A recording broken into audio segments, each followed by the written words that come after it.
I often talk about 4 habits.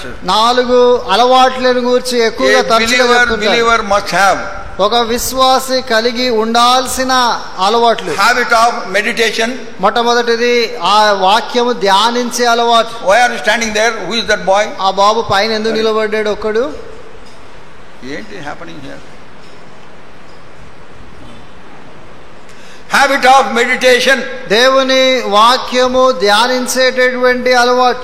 And secondly, రెండవది you will have habit of prayer. ప్రార్థన చేసేటటువంటి అలవాటు. And thirdly, మూడవది you will have a habit of holy conversation. పరిశుద్ధమైనటువంటి సంభాషణ యొక్క అలవాటు. You will have a habit of having fellowship with the fellow believers. సహపాఠి విశ్వాసులతో కలిసి సహవాసము చేసే అలవాటు. These habits will go in your life automatically. కాబట్టి నీ జీవితంలో ఈ అలవాట్లు ఉంటే అవి నీ జీవితంలో అట్లా కొనసాగుతూ ఉంటాయి. There is a saying in English. English లో ఒక మాట ఉంది, Habits die hard.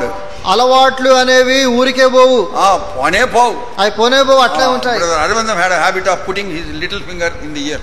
చూడండి, సోదరు అరవిందం గారికి ఈ యొక్క చిటికన వ్రేలు చెవులో పెట్టుకునే అలవాటు. ప్రసంగం చేసేటప్పుడు కూడా పెట్టుకుంటాడు. ఆ ప్రసంగం చేసేటప్పుడు కూడా అట్లా అంటా ఉంటాడు. అట్లా he got that habit. అంటే ఆ అలవాటు పోదు, అట్టనే ఉంటది. Then when his son David was born, ఆయన కుమారుడు డేవిడ్ పుట్టాక, as David was growing, ఆ డేవిడ్ పెద్దగా అవుతా ఉంటే, he saw his father, he also started putting his finger. తన తండ్రిని చూసి తాను కూడా చెవులో వేలు పెట్టుకోవడం. Then Arvindam got scared. ఈ అరవిందం గారికి భయం వేసింది. Then somehow he got rid of that habit. ఏదో రీతిగా మెల్లమెల్లిగా అలవాటు మానుకున్నాడు. ఎందుకంటే if he doesn't do it, then he will also follow it. తాను మానుకోకపోతే తన కొడుకు కూడా అదే అనుసరిస్తాడు. Very difficult to get rid of the habits. కాబట్టి అలవాట్లు మార్చుకోవడం అంటే చాలా కష్టం. Habit of meditation should be such a thing which cannot be avoided in your life. కాబట్టి ఈ యొక్క అలవాట్లు మన జీవితంలో అటువంటివి అవి మార్చడం కష్టం. Through the habit of meditation, వాక్య ధ్యానం చేసే అలవాటు ద్వారా, habit of prayer, intercession will emerge out of it. ప్రార్థన చేసే అలవాటు ద్వారా ఈ విజ్ఞాపన చేయుట, ప్రార్థన చేయుట వస్తుంది. Then you will have holy conversation, habit of holy conversation. అప్పుడే దానిలో నుండి పరిశుద్ధమైనటువంటి సంభాషణ కలిగి ఉండే అలవాటు వస్తుంది. You will not indulge in unnecessary gossip. అనవసరమైనటువంటి ముచ్చట్లు వాటిలో మనం ఉండము. You will be a different person altogether.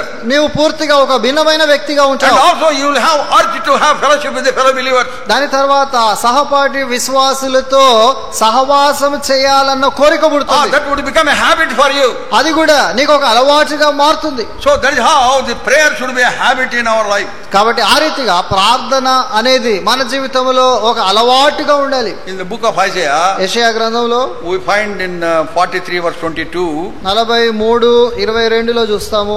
Isaiah laments concerning the lethargic attitude of Israel. ఇశ్రాయేలు ప్రజల్లో ఉన్నటువంటి ఆ సోమరితనమును చూసి యెషయా ఆయన విలపిస్తున్నాడు. Having experienced all the blessings from the Lord, ప్రభు యొద్ద నుండి ఈ యొక్క ఆశీర్వాదాలన్నీ పొంది కూడా, but yet they had no burden to pray unto God. దేవునికి ప్రార్థన చేసే భారము వారిలో లేదు. Isaiah 43 verse 22, యెషయా గ్రంథం 43:22. But thou hast not called upon me, O Jacob, but thou hast been weary of me, O Israel.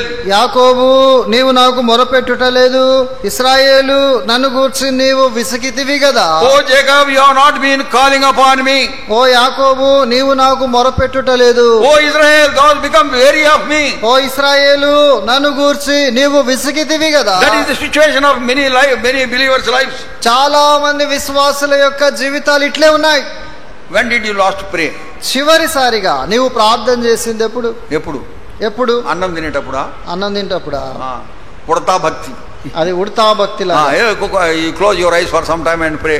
ఏదో కొన్ని క్షణాలు అట్లా కళ్ళు మూసుకొని. When did you have quiet time in the presence of the Lord? దేవుని సన్నిధిలో మౌన ధ్యాన సమయం నీవు కలిగి ఉన్నది చివరిసారి ఎప్పుడు? Early morning 4:30, 4 o'clock. అంటే మౌన ధ్యాన సమయం అంటే ఎప్పుడు? ఉదయం వేకున 4-4:30కు లేవటం. In the stillness of early morning. ఆ వేకువ జామున అంత నెమ్మదిగా ఉన్నప్పుడు. In the Bible there is a wonderful subject. బైబిల్లో అద్భుతమైనటువంటి ఒక అంశం ఉంది. Early risers. Early risers, వేకువనే లేచేవారు. వేకువనే లేచి అనే మాట. Early risers are it's a great blessing for those servants of God. చూడండి, వేకువగా లేచుట దేవుని సేవకులకు ఎంతో ఆశీర్వాదకరం. That is a wonderful subject to meditate upon. అది ధ్యానించడానికి అద్భుతమైనటువంటి అంశం. You have to early in the morning get up from the bed. కాబట్టి మా పడక నుండి వేకువనే నీవు లేవాలి. Whenever I sleep in the night, రాత్రి పడుకునేటప్పుడు normally I sleep after 12 o'clock. సాధారణంగా 12 తర్వాతే పడుకుంటాను. 4 o'clock I wake up. 4 గంటలకు లేచేస్తాను. Whether I am in Vijayawada or Madras, Port Blair or anywhere in the world. విజయవాడలో గాని మద్రాసులో గాని లేక ప్రపంచంలో ఎక్కడున్నా 4 గంటలకు 4 o'clock automatically I wake up. 4 గంటలకు ఆటోమేటిక్ గా లేస్తాను. And I exclaim, I say like this, నేను ఈ రీతిగా చెప్తాను, another day. మరొక దినం. God has given another day. దేవుడు మరొక దినం ఇచ్చాడు. Many would have slept and slept and slept forever. చాలా మంది పడుకొని అట్లాగే పూర్తిగా పడుకొని నిద్రలోనే పోయి ఉంటారు. But Lord, thou hast given me another day. అయితే నాకైతే ప్రభువా మరొక దినం ఇచ్చావు. I praise the Lord for him. ప్రభువా నీకు వందనాలు చెల్లిస్తాను. Lord, prepare me to do thy work. ప్రభువా నీ పని చేయటానికి నన్ను సిద్ధపరచు. Then there is a harmonium by my bedside. నేను పడుకున్న మా పడక పక్కనే హార్మోనియం పెట్టుకుంటాను. I sing aloud with all my throat some songs. కొన్ని పాటలు గొంతెత్తి గట్టిగా పాడతాను. And then I read word of God. తర్వాత వాక్యం చదువుతాను. Meditate it. వాక్యం ధ్యానిస్తాను. 5:30 I go to the kitchen. 5:30కి కిచెన్ లోకి వెళ్తాను. And make nice cup of coffee. మంచి కప్పు కాఫీ చేసుకుంటాను. Everybody else is sleeping.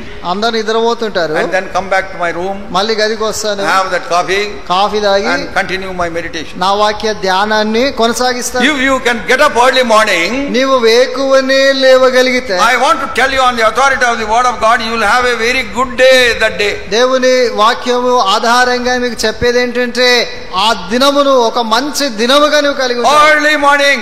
వేకువనే లేచుట. I learned this from my mother. నేను నా తల్లి గారి నుండి ఈ విషయం నేర్చుకున్నాను.